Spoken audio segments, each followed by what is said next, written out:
Hey, what's up, everybody? We're just shooting on some politics again. Talking South Carolina this time. Their primary's up on February 29th. I love South Carolina, the state itself. I can only speak to cities on the coast. Myrtle Beach, Charleston, obviously Fort Sumter. Got to check that out. So if you guys get a chance and you're in the area, check out South Carolina. Show some love. It's a nice state. I haven't had a chance to check out most of the state, obviously. Just the cities along the coast that I talked about, but it's a nice state. So give it a look if you're out there. Show some love. South Carolinians were always nice to me when I was out there. All right, so that was my pitch for South Carolina. I'm not affiliated with the tourism board, I swear. All right, so here's the latest polls. Checking out 538 here, and again, primaries coming up on Saturday for South Carolina. Fortunately, not a caucus. They just show up and vote. Who's ahead in South Carolina? You see here, it's like Biden, Sanders, Steyer leading the way. The numbers are below. I'll scroll down to that here in a second. If you take a look here, you can see there was actually a point here where Biden and Sanders were kind of running neck and neck. Whatever attention that's being paid to South Carolina by the Biden camp versus Sanders, as well as the debate issue that Sanders had. It looks like the numbers have kind of stretched out to where Biden's got a nice lead there. So looking at the numbers, this is February 27th. I'm shooting this, so you can see here Biden's tracking at 31, 10-point lead over Bernie. Shockingly, Tom Steyer,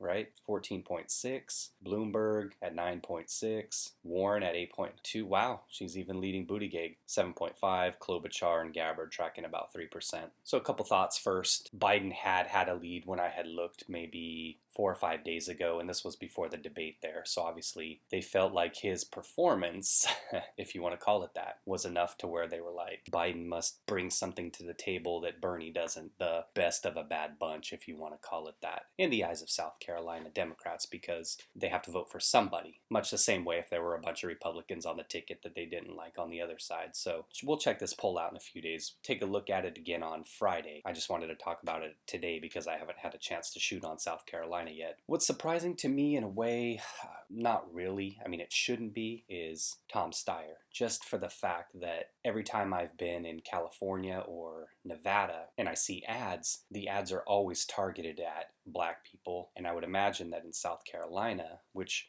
what I talked about in a previous video, where Joe Biden wasn't even focused on other states saying he couldn't win because there were too many white people there.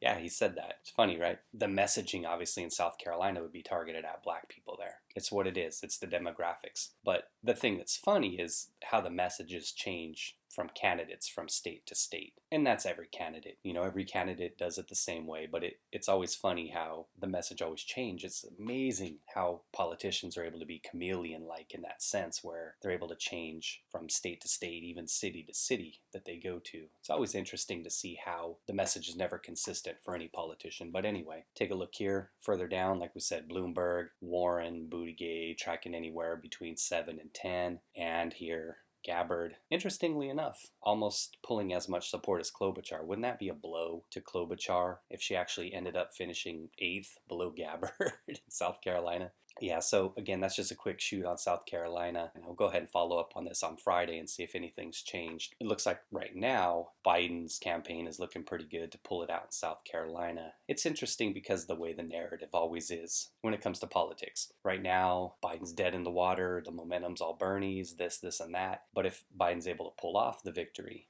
in South Carolina, then all of a sudden, oh, Joe Biden's got the momentum, the Bernie camp's in trouble, Tom Steyer's on the rise, you know. So like from state to state, it's always an overreaction. The good thing about Super Tuesday is there's so many states who have their thing going on. But like I said, that's the video. So thanks for watching the quick shoot on South Carolina. Like I said, we'll talk about it again on Friday. And if you haven't been there, get out there. It's a nice place, nice state.